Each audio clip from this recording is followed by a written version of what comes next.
No challenges remaining.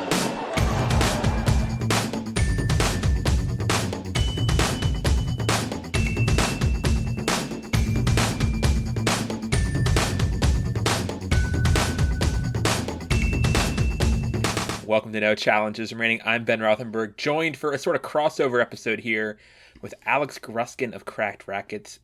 Grusky, welcome to NCR once more. It's been a while since you've been on NCR. Happy to have you back.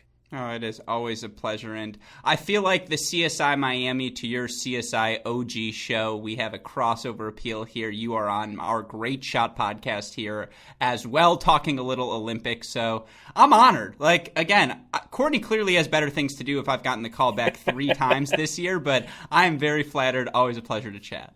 Well, Courtney is away currently on a trip somewhere, and you are here. We did a show on your show, which is coming out on Friday of this week, about the Olympics, and more sort of from an existential level, like what does it mean in tennis in the Olympics, and what's the value of it more.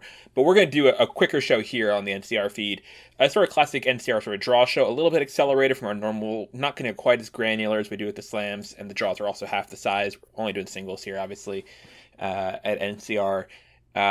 You posted these draws on Twitter. You were the first one I actually had seen them from, which thank you for that. You want to talk about the men or the women first? How are you feeling? First of all, I was told we were talking critical race theory and the need to abolish the filibuster. I prepared a Joe Biden impression and everything. I was going to come, Ben, come on. I'm serious. First of all, number 1, we did the one thing. 2, the draws. 3, women's singles, me and Barack. But I guess I'm not going to get to do that now. But no, when I look at the draws... I don't know what any of that was. Okay, sorry. Leave it in. No, let's start with the women's singles, I would say. Because I think the parity you see in this event echoes the parity we see in every big event in the women's game. And I look up and down the draw, and I think one of the big things for me coming out of Wimbledon is how dominant of a force is Ashleigh Barty at the top of the women's game. Certainly, she wins Wimbledon. She's made a couple of quarterfinals at the Slams this year. I think she's won like 85% of her matches. It's 4 titles, 5 finals, and 10 total events, 8 quarterfinals in those 10 events. The point being, she's been awesome. But we haven't seen her tested against Osaka, and Osaka's in this draw. And that right away to me is storyline number 1. So that's gold medal match. So that's that's more zoomed out even than I want to get, because I want to get a little bit more granular than that. Oh, let's talk about Barty's quarter. Okay. All right. So Barty's the path and medal rounds, as we call it in this Olympic edition of the show. Different language here, different looking draws. Even like the draws have the rankings right next to the player names, which is just convenient and lovely. Thank you, ITF, for that service you do to all of us in your draws. Ash Barty has I think a tough draw by the other seeds in here. I mean, like, she gets the high seed in her quarter of the draw is Barbara Krejcikova, who has been the dominant, the informed player besides Barty of the summer, winning Strasbourg, winning the French Open, winning Prague, and then playing 4th round and playing Barty decently tough in the 4th round there in her first Wimbledon main draw. That's a tough assignment for Barty. Barty opens, to get a little more granular, Barty opens against Sarah Sribas Tormo. Again, not an easy draw, someone who's on the come up here. Not a bad second round against Sevastova or Fiona Ferro. Then possibly French Open finalist Pavlyuchenkova in the 3rd round before she gets Krejcikova, or maybe Bencic or Pegula Bencic, which I think is the toughest first round match in this women's draw. What do you make of the Barty quarter overall? What stands out to you in that quarter? Well, I think the big thing is she avoided a big hitter, and that's the thing for me with Ashleigh Barty. And I do have the numbers in front of me now, and she's number 1 ELO rating, number 1 2021 ELO rating. She's number 3 in hold percentage, trailing just Osaka and Brady. She's into the top 20 in return percentage for the first time in her career. Her last 52-week number is a career high number at 38.7%. I just don't.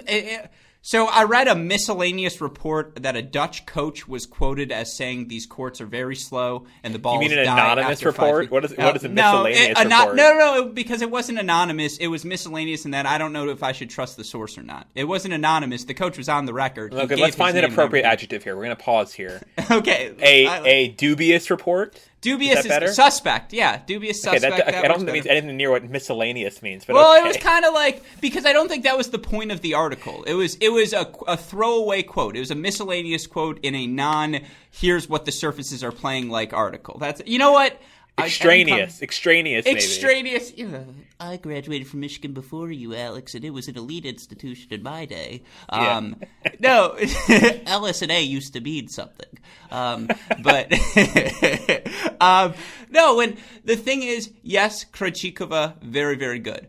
But one of the big things for me, and this is not, I hate the word asterisk. I would say, I'm stealing here from Bill Simmons, it's footnote. There are footnotes to every title. And it just, the number of footnotes you have attached to your title varies from event to event. One of the first footnotes when you look back at this Barbara Krejcikova 2021 French Open title will be the fact that Ashley Barty had to withdraw in the second round with an injury. And I'm not saying directly, I guarantee you Barty would have beaten Krejcikova. But given her form during the clay court season, she was on the short list. Her, Swiatek, a hypothetical healthy Halep. Those were the three throughout the conversation of the French Open. And I would love to see Krejcikova tested by an Ashley Barty. I would love to see that matchup happen because you look for Barbara Krejcikova, as good as she's been in her last 52 weeks, and she's a top 25 clubber, top 25 in both hold and break percentage, 51-17 in her last 52, 22-2, 3 titles in her last 5 events. Wins over Sakkari, Goff, those are excellent. Then you get to like a Kenin, Svitolina, Rybakina sort of wins. She hasn't beaten a top 5, an in-form top 5 player. And fair. I would like to see that test against Barty, particularly if this is a slow surface and the balls are dying after 5 games, like the extraneous report seemed to indicate. There we go. Okay. I think this is Barty Krejcikova pretty much. Pegula, again, I think we'll see how the courts are playing. Like you said, I have heard they're playing slow. I think I did see that as well. And so we'll see how that... How would you describe your report, for the record? Because your sources are better than mine. I would say not memorable. I just remember I picked it up in the ether somewhere. Okay. Some atmospheric report. Of slow courts that I just scrolled past on Twitter and didn't really pause that, but somehow osmoted into myself. So, Can I just quickly say in this match, the underrated match is Yastremska Fernandez. I saw your tweet with all its exclamation points on that. Okay, so maybe not 2024, but 2028. If I told you that's the semifinal match, am I crazy? I mean, like, that's just such I know, I'm thinking long term. That is such a random prediction. I don't even know how to process it. Like, maybe, I don't know. Like, who knows? I'm just saying, it's the Yastremska Revenge Tour. 7-year futures. I'm not saying I'm on the Yastremska Revenge Tour bandwagon. I'm saying in her head, it's the Yastremska Revenge Tour. And Leylah Fernandez is one of the young stars who have stolen some of that Yastremska shine. That's why the match is appealing to me. I also think it's a fun contrast of styles. Fernandez does a little bit of everything. Yastremska, it's one speed, and that's always appealing. It's something. I mean, yeah. I you said get granular. Your words. Get You're granular. right. You're right. Okay, that's granular. I'll do 10 minutes on Bencic if you want. I don't. I don't know how much Yastremska shine there was, but so, here we go. You know Elena Gabriela Russa, the WTA Tour first-time champion 3 weeks ago? Do you know she's only 6 months younger, 23 years old, only 6 months younger than Belinda Bencic? That blew my mind. I was like, oh my, like Belinda Bencic was a 97. Like she is still not technically in the prime of her career. For the Bencic stands listening. I know you have a big Swiss following. Bencic is still young. Bencic is the same age as Osaka. Osaka's still young. You say I'm young. She's younger than me. There you go. Second quarter. Now, you mentioned there not being the big hitters in the Barty quarter, and that's pretty much right. But there are the big hitters in this quarter here. Sabalenka is the high seed at number 3 here. Muguruza is in here, too, at number 7. Petra Kvitova at number 10 could play Muguruza in the third round. And then Elena Rybakina is here in as the 15 seed, opens against Samantha Stosur. Sabalenka opens against Magda Linette, who's quietly had a very solid run actually lately. Linette playing some pretty decent ball lately. I think this is a intriguing section. I think that Muguruza leads I know you love stats. You have so many stats. Muguruza leads already so many stats. Muguruza leads the tour in hardcore wins this year. She may not realize, but she does because she had such a great start to the year. Tough first round for her against Veronika Kudermetova. I didn't mention that earlier. And not too many of the unseededs, I think, really worth pausing on for too long here in this section. Honestly, I think this is going to be about the bold-faced names. And except for maybe Kudermetova could beat Muguruza. But I think this could go. I could make a case for all four of the seeds in this quarter. Petra Kvitova, won bronze in Rio. She knows how the Olympics work. She's there again, and I think she's the only medalist from Rio who's back. She might actually be. Wait, is she? Yeah, I think she's the only singles medalist in the past who's in this draw period. If my counting is right, is Zvonareva in here? I see Kvitova. I do not see Zvonareva. No, so if Zvonareva's not in there, then she's the only one. So that's kind of remarkable in its own way. How do you see this quarter playing out? I know you get excited about Sabalenka. Well, I've got a couple of stats here. Just on a side note, quick tangent. You ever want a joke in your head and you're like, should I let it go because we've kind of moved past the topic? Is it going to be better than the Biden joke? Because that did not work at all. Oh, you're so Ben. Come on. I'm trying to be supportive. I'm not playing around. Ben, be real. I'm serious, folks. Come on. If you think your Biden is good, I'm sorry, it's not that good. It's not that good. It's not that good. I agree. I'm working on it. Look, put yourself out there, folks. That's all I ever ask. No, the point I was going to say, do you know there's a Twitter account dedicated to the Misaki Doi Army? Did you know that? I'm aware of this. It's my favorite Twitter account, Doi Army. Shout out. Give them the Ben bump after this podcast. But quick facts, top 15 club. Your top 15. Doi isn't even in this quarter. No, I know. That's why I said I should have let it go. Okay, she was in the first quarter. Again, whatever. Okay. I'm trying not to swear.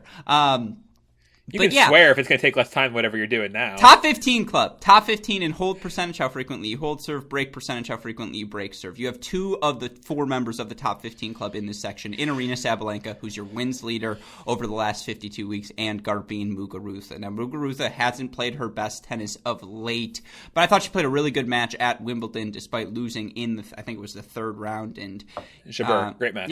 Yeah, and I think she's absolutely dangerous. I have a prediction on the line. She wins a Grand Slam this year.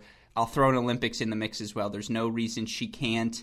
I mean, the name that's so easy to fall in love. The Sabalenka-Rybakina rematch, I think we all want it. Power tennis at its finest. And, we talk about this on our podcast and at Great Shot Pod. You can find it at crackrackets.com. You can find it at iTunes, Spotify, wherever you want to listen to your podcast. But we talk about the Olympics as a boot, or as using it as a lift into a push into the next big push in your career. Using it like an Andy Murray did in 2012. He wins that. He goes on. You did talk about that on the show we did. Yes, I did indeed. And Sabalenka is the obvious name to circle, coming off of her first Grand Slam semifinal, and you could see if you watched her 4th round match. And the Rybakina matchup, by the way, was perfect for her because she didn't have to think that much in terms of a tactic standpoint. See ball, hit ball big. Because if I don't, Rybakina is going to do it. But you could see just 30 pounds of stress, that's the approximate estimate. I didn't have the full scale out there, but 30 pounds of stress come off of her shoulders after she won that match, and just I'm into a second week. And the freedom she played with, even against Pliskova, may not have been her best match, but it wasn't a match she was tight in. She just didn't execute perfectly. I think she comes into this confident. I think she's the biggest threat to Barty. Barty's the favorite to me. That's and fair. Again, I know we're not supposed to get that big picture, but that's fair. I know, and she's the 3 seed, but her best on the tour has been as good as anyone else's best this year. So she's my favorite. That's totally, you're at the right level of Zoom because we're getting to who's coming out of the quarter, and you say then Sabalenka makes it out to threat to Barty. So that's good. Yes. They're starting with the number 1 and number 2 seeds right at the beginning. It's not quite as pyramidal. Should I go back to the Biden? You want to work absolutely not. You go work your way through a bit. And let's go to the next quarter here. Karolina Pliskova is in here, the Wimbledon finalist recently. The high seed is Elina Svitolina, who's number 4. Pliskova 5. Jem Brady, back at number 11, is the top American in this draw. And Maria Sakkari is in here as the 4th seed in this section at number 14. There's some tough this is a tough section. Just in terms of loaded, I think this is some of the ones with some of the tougher floaters, especially the Pliskova Brady 8th of the draw. Pliskova opens against Cornet. Jabeur versus Suarez Navarro is a tough first round here. Carla Suarez Navarro playing her last Olympics. Vesnina against Ostapenko is in there too, and then Brady opens against Camila Giorgi in a hard hitting match. It's gonna be maybe a tricky opening for Brady potentially after having pulled out of all tournaments since the French Open. She hasn't played since the French Open, correct? And so it's going to be interesting to see who gets out of here. don't really see an obvious gold medal favorite in here unless it's Pliskova, or I could even throw, well, honestly, if you want dark horses here, I think both Jabeur and Ostapenko are worthy dark horses. I think they both played some big tennis at times this year. On the grass season even, Jabeur played really well. Ostapenko won Eastbourne, obviously, and was in good shape until she had her ab injury against Tomljanovic, famously, in that match. And so, yeah, I could see them coming out through, or maybe Sakkari, who I know is a big Olympics lover, being from the home of the Olympics in Greece. How do you see this quarter shaking out here? Quick trivia, I swear. 4 players in that top 15 club: Muguruza, Swiatek, Sabalenka, and 1 player in this section. Can you guess it? Sakkari?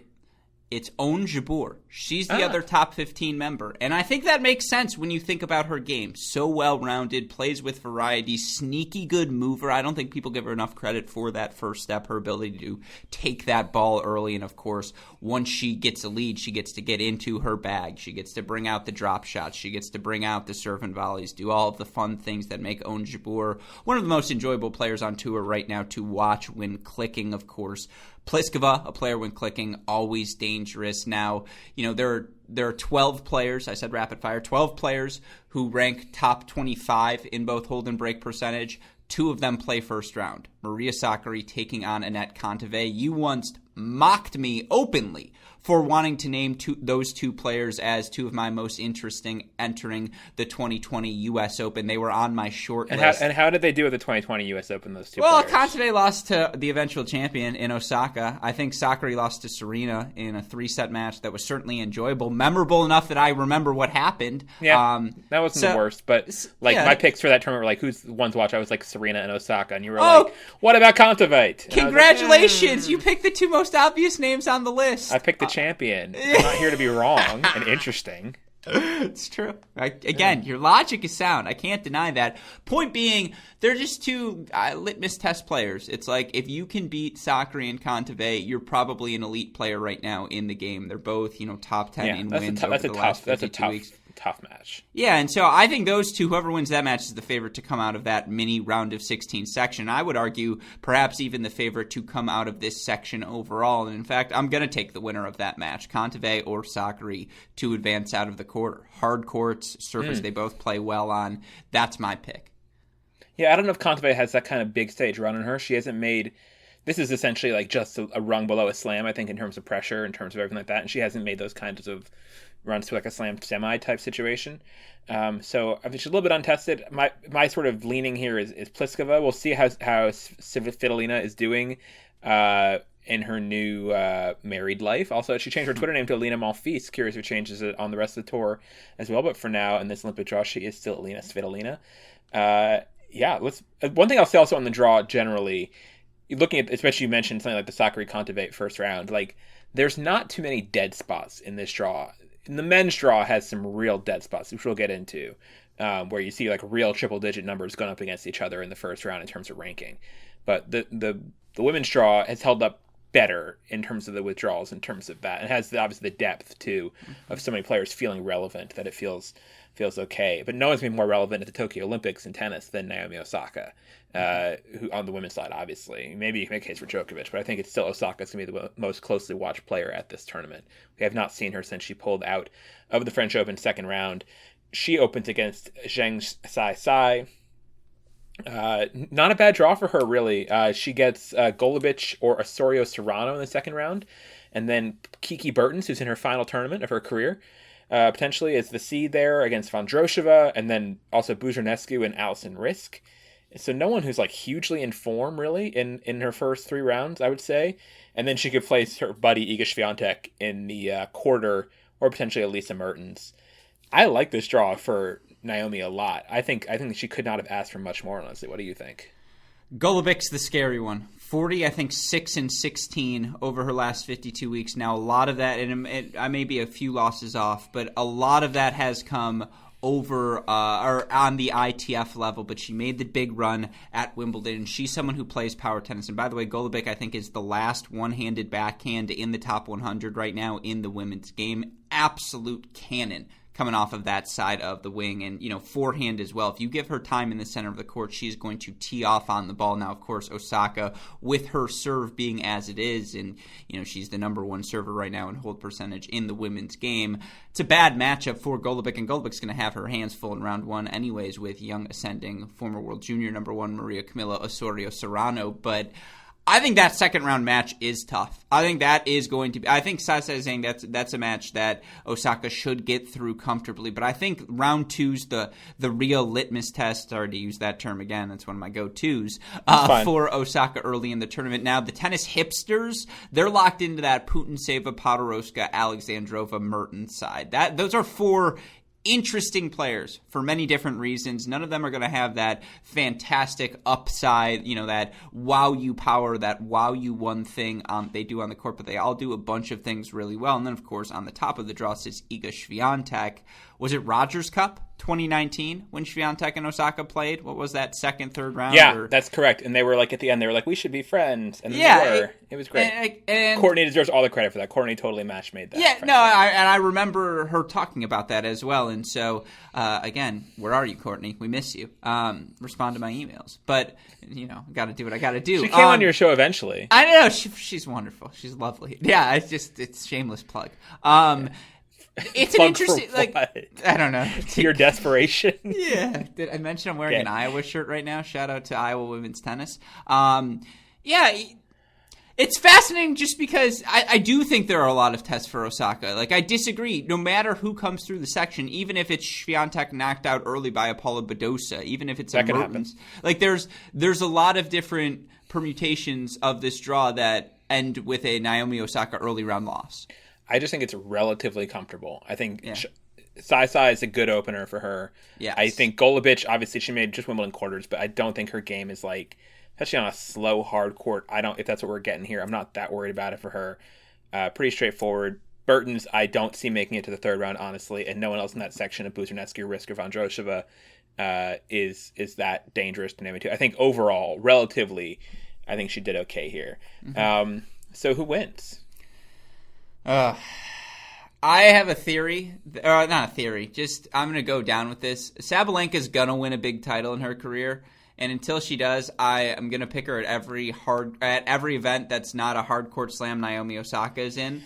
Now, Technically this is a hard court big event. I don't know if it's quite a slam, but I'm just going to stick with Sabalenka because her upside to me is better than everyone else's. The last stat, 14 of her last 16 losses have come in 3 sets. So even when she loses, there's 20 minutes in every match where you're just like, man, she's fucking better than me. And then there's 10 minutes where it's awful, but those 20 minutes exist as well. Let's root for the 20. Let's hope to avoid the 10. Give me Sabalenka.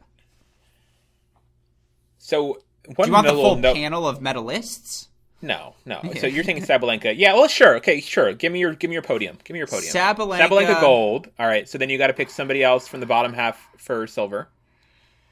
I hope it's... Give me Osaka. I'll take Osaka for the silver. Osaka silver, and then someone from one of those other 2 quarters for bronze. Ashley Barty. I'm so plain here. Give me the 3, the 2, and the 1 seed. That's horrible. That's horrible. That's. I mean, at least you didn't put them in order, but yeah. I regret it right away. I'll take Osaka. I mean, I feel like she's just so good at tournaments where she puts her mind to it. This is going to be so important to her, this tournament. And she's a really good closer when she gets deep in tournaments. So I'll take Osaka, even though that's not to put pressure on her because she has not played in so long. I don't think she's been training fully this whole time either. But I just kind of count on that. So I don't know what her fitness is like or anything, but kind of bank on that sort of, and her obviously mind, everything going on in the world with her is tough. But it's hard for me to bet against her in the Tokyo Olympics of all things. I will take Osaka for gold. I will take Barty for, I kind of want to take Krejcikova. Ooh, it's interesting. Tempted by Krejcikova. If it's not Sabalenka, my dark horse is Rybakina. She's the non-top tenor I think could not my dark that's horse. That's my one. I'm so in on that bandwagon. Okay, to be interesting, I will take Krejcikova silver, beating Barty in the quarters, and then let's go Pliskova bronze. Yeah, I'm just trying to be a little different here. No, I feel horrible. Should I take Muguruza? The thing is, I've picked Muguruza. Why do you feel horrible? Your picks were valid enough. They're fine. So you know what? I'll be interesting for the men. We can switch gears. I think that's the place where you don't want to be interesting, because the first line of the men's draw is Novak Djokovic, who's the everything seed. Else. Interesting about everything else. Novak Djokovic is the number 1 seed here. He opens. The question is, like, what does a tough draw look like for him? I mean, basically the draw losers, because you can't win a medal. If Djokovic medals, you can't win a medal from his quarter. So the draw losers are everybody in his quarter, essentially. Starting with Hugo Dellien of Bolivia, who's his opening opponent. Then he gets Jan-Lennard Struff, Thiago Monteiro. Then his seed is Alejandro Davidovich Fokina. John Millman, I know I mentioned in the episode I did with you, like John Millman's a plausible like medal dark horse who would like make his career. He won like a bronze medal in Tokyo. He's unfortunately in this eighth. So no, that dream is not here for him. Gael Monfils is in this section in this sort of quarter. Has not changed his name to Gael Svitolina, I will point out here. The real draw loser here is Andrei Rublev, who is the number 5 seed from ROC, which is what they're calling Russia. The abbreviation CCS, if Russia's still a little bit decertified in the Olympics. And also Kenny Shikori is opening against Rublev. That's one of the sort of big men's first round matches. Probably the big one, obviously, with Kei and Japanese tennis and everything. So Rublev is there as the real, I think, the only threat to stop Djokovic from making the medal rounds. I mean, this is a good draw, even by Djokovic standards of him being a huge favorite. And this is an unchallenging draw, except for Rublev. Well, do you want to disagree with me? So Norbert Gombos has no. That's a good joke. Because if you were starting with Gombos for real, that's you got me there. That was so much better than your body material. My God. Well, the obvious case is Jan-Lennard Struff. The moment you think it's an easy walkover for Struff, that's when he plays well. No, because when Struff has expectations, he loses. He beat Medvedev. I'm not saying it's like a tough draw. With due respect to Jan-Lennard Struff, he doesn't lose only under certain circumstances. No. He loses frequently. You asked me. Jan-Lennard Struff. All right. It was a shitty question. Who's going to challenge Novak Djokovic? You could have said nobody. You didn't have to. It didn't have to be devil's advocate. You could have said nobody. I recommended the 3, 2, and 1. Like, come on. Like, I gotta make up for it here. All I'm saying is who, like, in the first week of the event, it might make Novak Djokovic sweat a little bit. It's like, all right. So 1 week event. Good question. Yeah. First 3 days. Yes. Okay. So, and the answer is Jan-Lennard Struff will serve big. And like if Struff serves big, you can get to a tiebreaker. And if you get to a tiebreaker, you're in a tiebreaker. And sure, at least you can say, hey, I played Djokovic to a tiebreaker, but like he's winning the tiebreaker.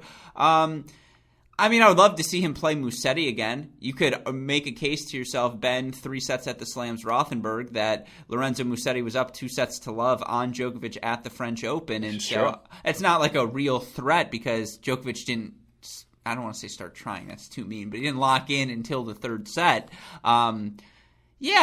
Djokovic is going to make the semifinals of this event. Like, he's going to win it. So let's talk specifically about Djokovic Rublev, which is really, I think, the only possible match of interest in here.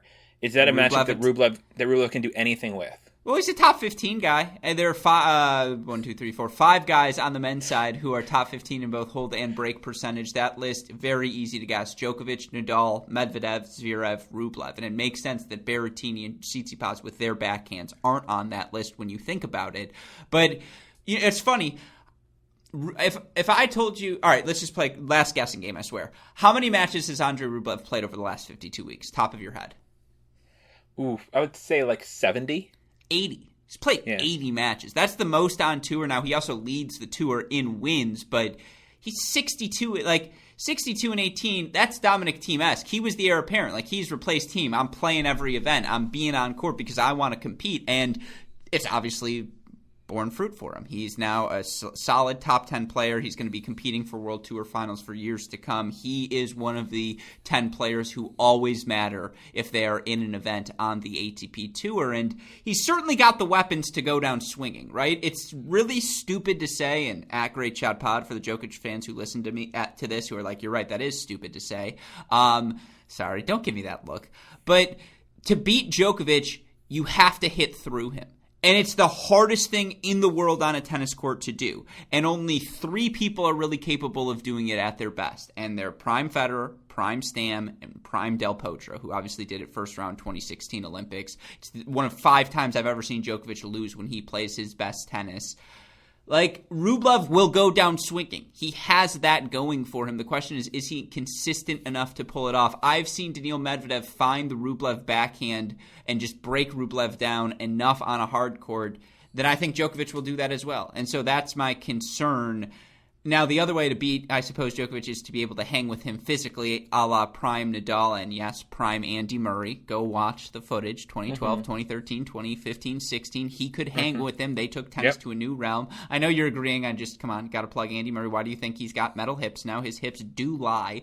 But, like, Novak Djokovic is winning. I love you, Andre. I'm a huge Rublev fan.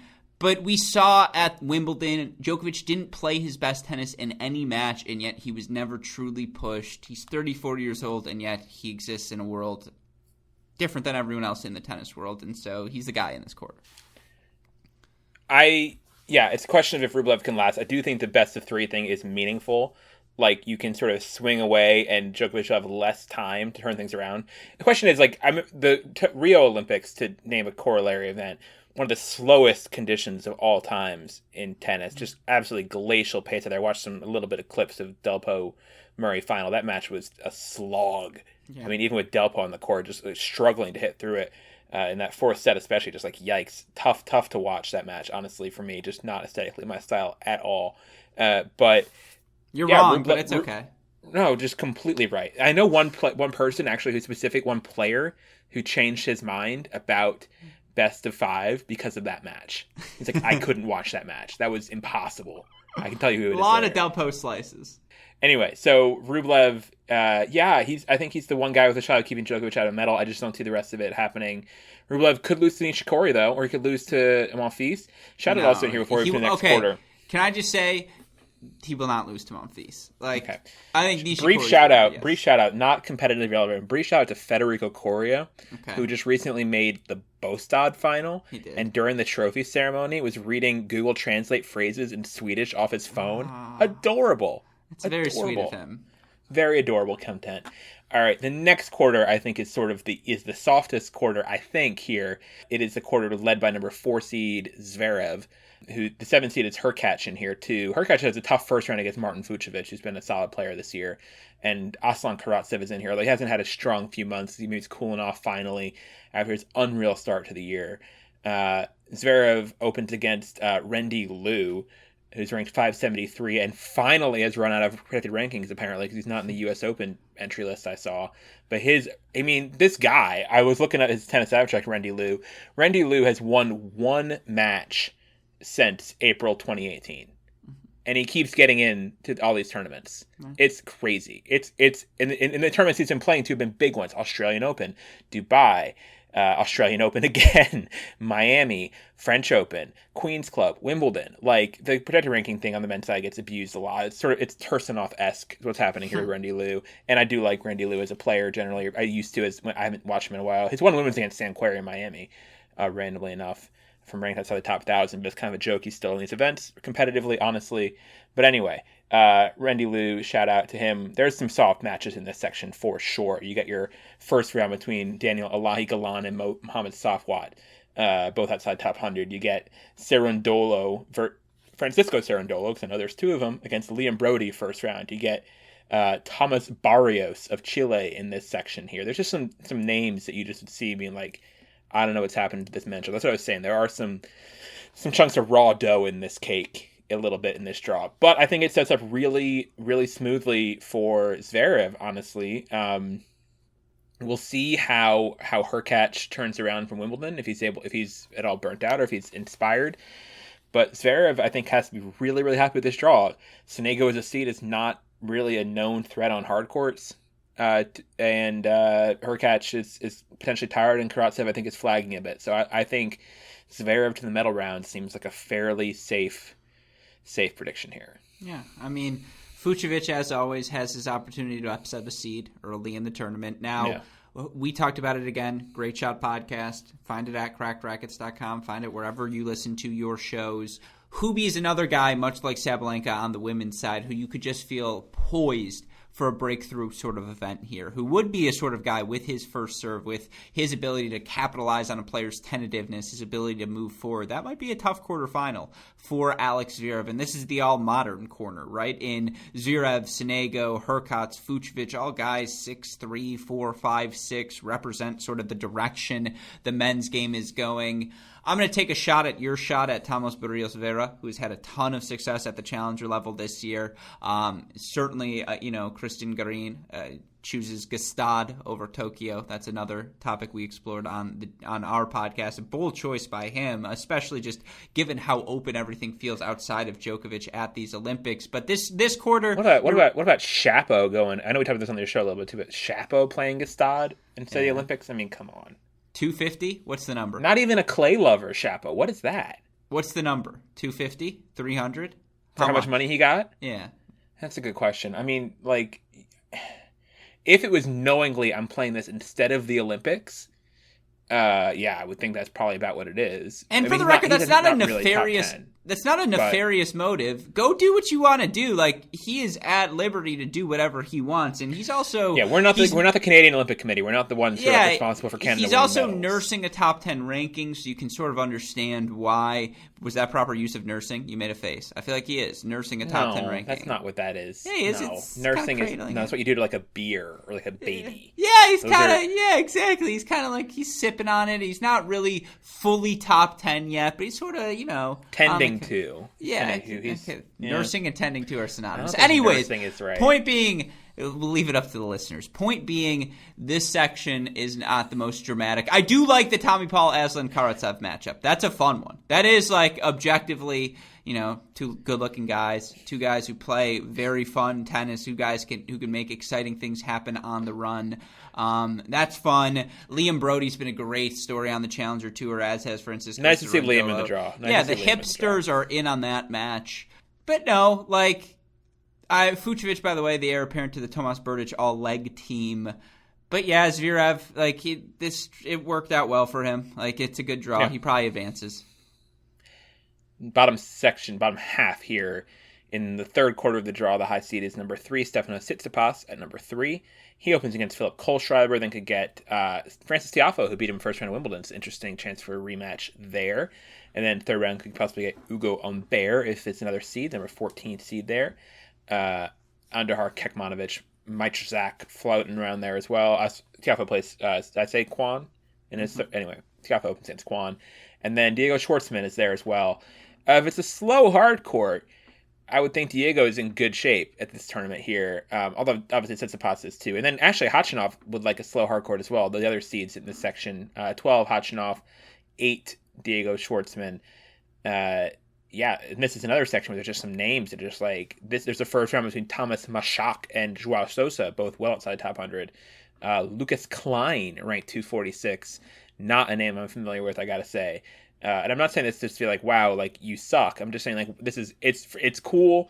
The upside of all people who should be playing the Olympics not playing the Olympics is that a lot of people get to live this Olympic dream, and that's nice. That I'm sure Lucas Klein's taking lots of pictures in Tokyo. Honestly, that's cool. But competitively, it does make it, I think, a pretty smooth ride for most of these seeds. I would be interested in seeing Khachanov versus Nishioka. It's a hometown guy. That's kind of a fun match. Talk about big strapping guy in Khachanov against little Yoshi.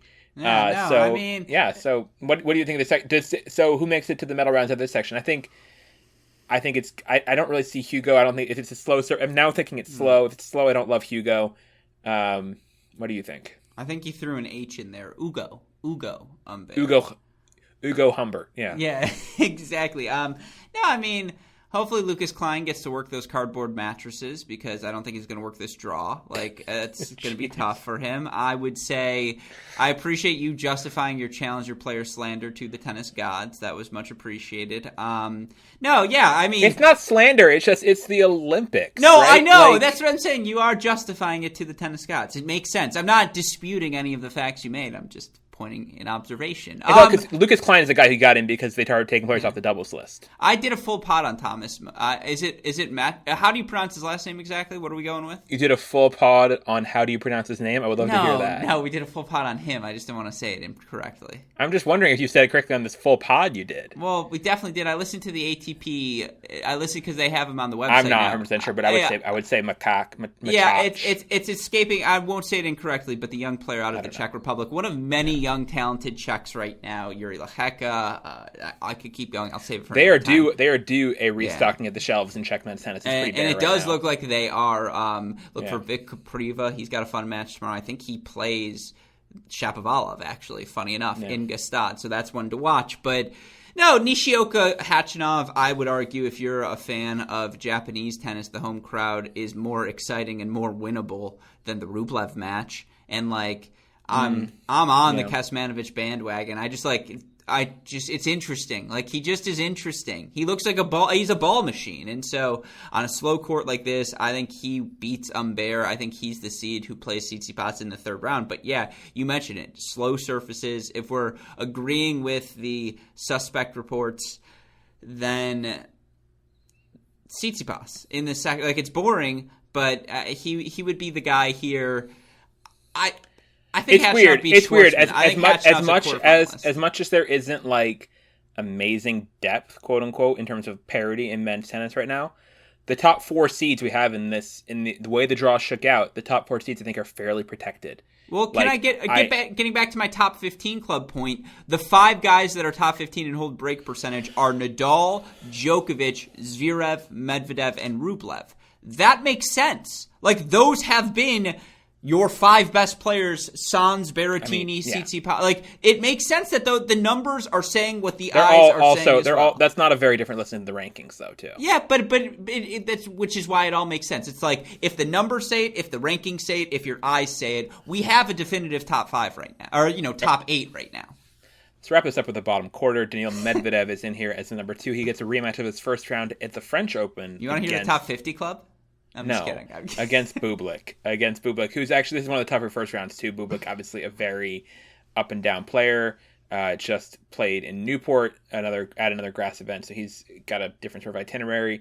Bublik, I think, can do some big things in doubles. I think he can absolutely medal in the doubles. You saw how he just walked through that French Open draw all the way to the final in doubles. I believe he's playing. I haven't checked the doubles draw actually, but I assume he's playing with Golubev again, right? In Tokyo, so they can probably do some things. So obviously, Olympic doubles is different because everybody's actually trying harder, for sure, than your average first rounds of slams when it comes to the singles guys, because a medal's a medal. Anyway, Medvedev gets a tough opener against Bublik, and then gets Nagal or Istomin, and then Fognini, who has not had a great year at all, trending down for sure, Fognini, and then gets maybe Carreño Busta, who's not a tough matchup for Medvedev, I wouldn't think. Although, I would expect to hold his seed, or at least get to the third round pretty easily with a draw that includes... Well, actually, Cilic is in there, too. Cilic is trending up. But obviously, the match to circle in this section is the 2-time defending gold medalist, Andy Murray. With all these guys' triple-digit rankings getting good draws, Andy Murray did not get one. He opens against Felix Auger-Aliassime, which I think is a really bad draw for him. Seeing how that match went at the U.S. Open last year, that was a demolition from Felix, and Felix has got to be feeling much better about his game than he was in New York last year after making his first slam quarterfinal at Wimbledon, beating Zverev there. I think this draw sucks for Andy, and I'd be surprised. I think he could go out fairly soundly in Tokyo first round and maybe just play some doubles. We'll see. But what do you make of this section? Is it Medvedev's to lose, and does Murray have a shot? If I was granted a time machine after going back to 1928 and going to Germany and being like, hey, Hitler, bad, stop him, please, Cousins, helped, thank you.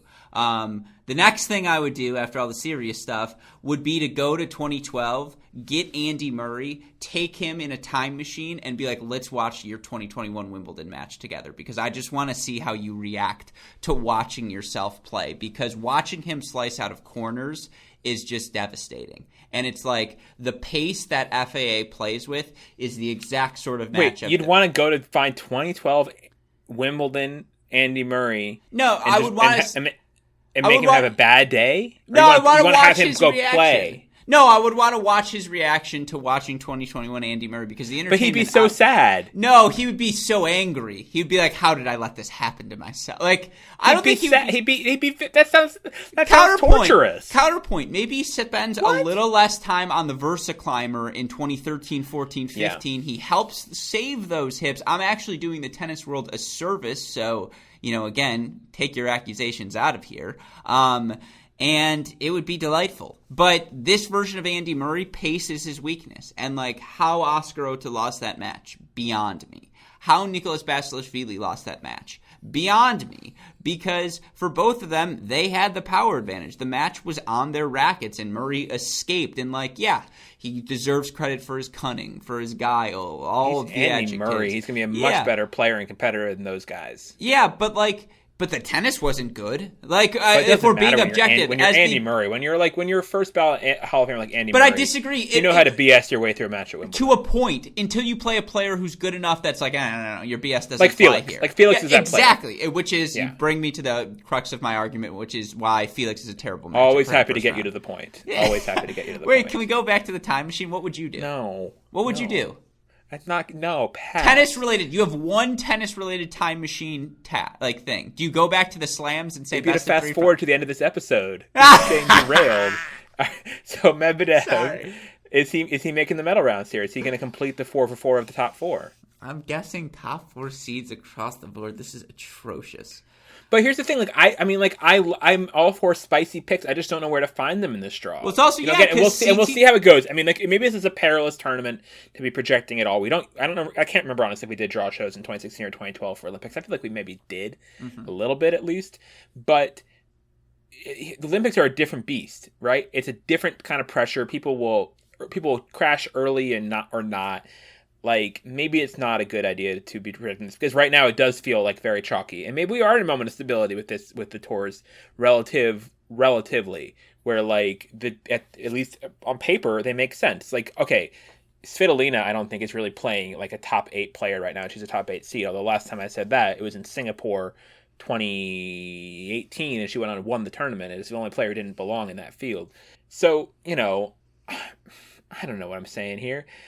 Yeah, I'll go by time machine to 2018 and say, hey, Svitolina's got a chance in Singapore. All right. So I was about to rip on you and say, you tell me we have to wrap the show, and then you bring up Singapore 2018. I know. I realized I was getting ridiculous, so I added a time machine reference.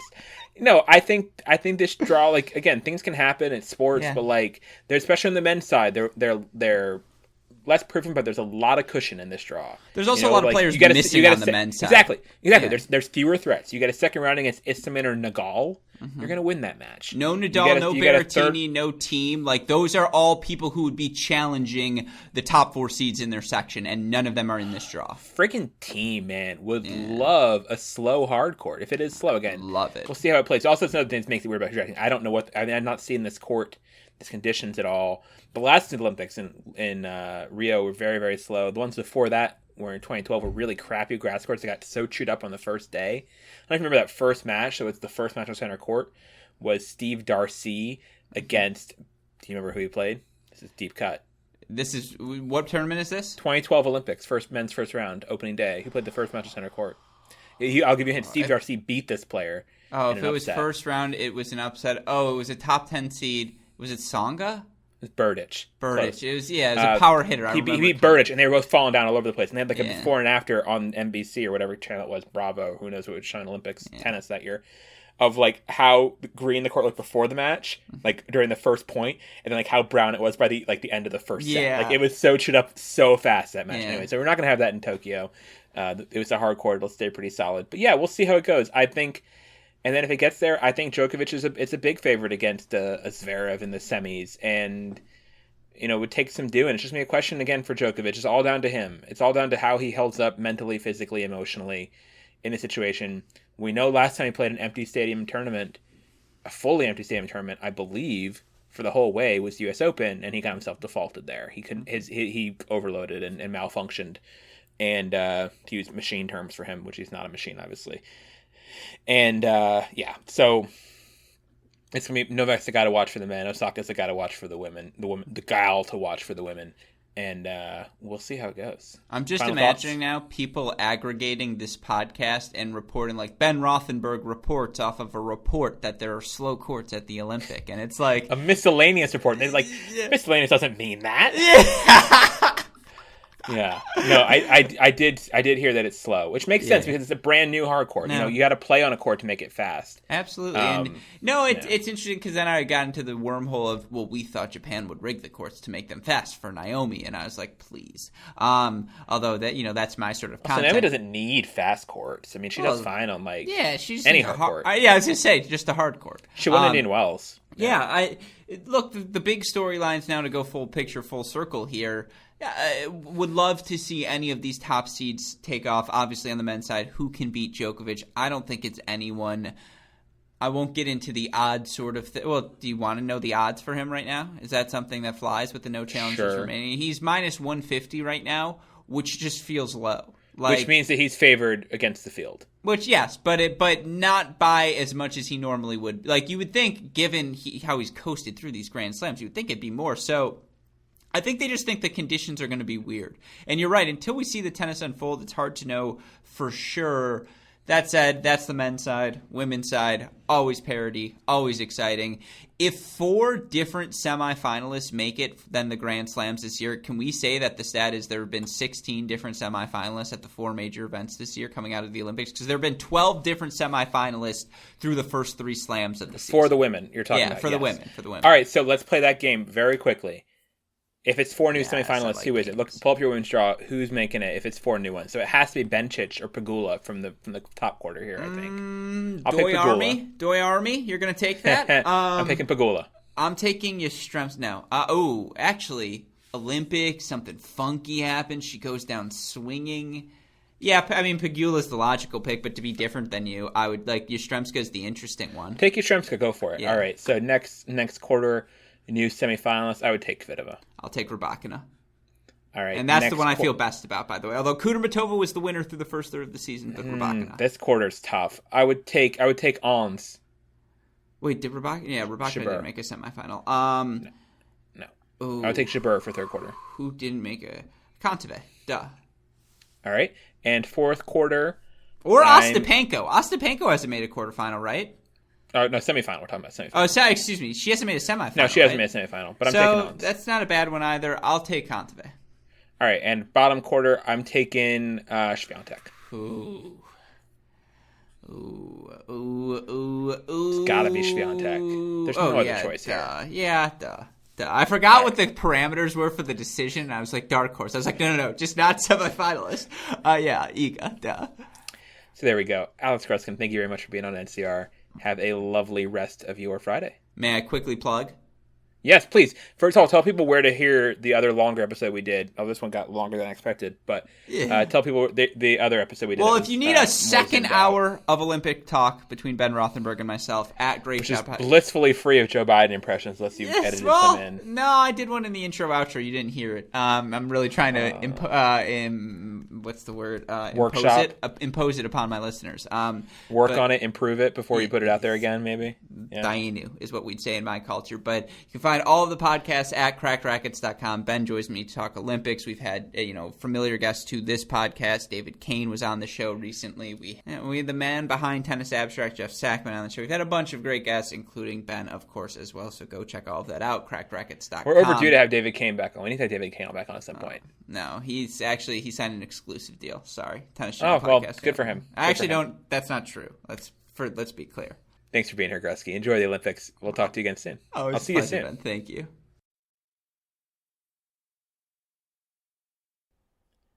So thank you very much to Alex Gruskin for being on NCR. And as we mentioned there in the show, this was a crossover episode of sorts, as I was also a guest on his Great Shot podcast this week, also talking about Olympic tennis from a much more macro, zoomed-out perspective. We recorded that before the draw came out. And a link to that episode of us together on his side is in the description of this one on our show notes. Also in the description of this episode, and forever written in our hearts, is our thanks to all of you who have supported NCR on Patreon. We actually have not gotten any new backers during the month of July, I realized recently, but love still always having the continued support of over 300 of you. one is silver and the other gold, as they say in preschool. But if you'd like to be a new backer, a new preschool friend of ours for life, or however long you want, you can do so at patreon.com/no-challenges-remaining.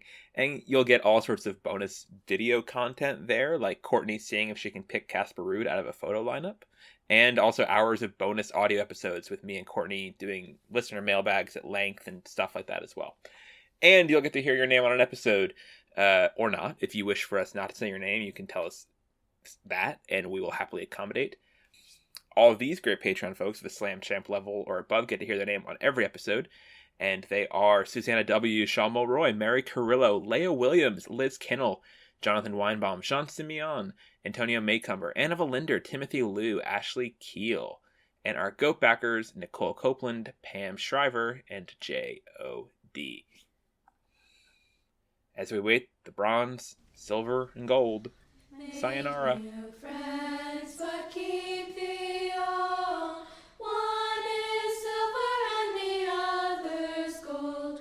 Circle is round.